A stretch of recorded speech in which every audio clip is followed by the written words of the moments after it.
ওই শীতকাল আয়া পড়লো, বিরিয়ানির পার্টি ফুটি দিবি না? লো একটা বিরিয়ানির পার্টি। ভাই এত টাকা কই পাবেন? আরে টাকা নিয়ে কোনো টেনশন করিস না, তোরা সবকিছু দিবি, মাংসের দায়িত্ব আমার।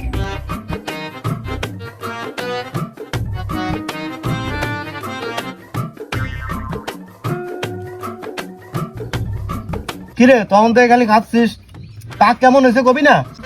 ভাই পাক তো সেরকম হয়েছে, কিন্তু মাংসটা কিরকম জানি লাগতেছে।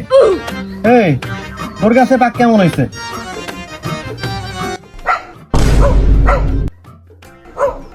ভাই ভাই, আমাদের বাসার কালা কুকুরটা আছে না, ওইটা কালকে থেকে পাইতাছি না।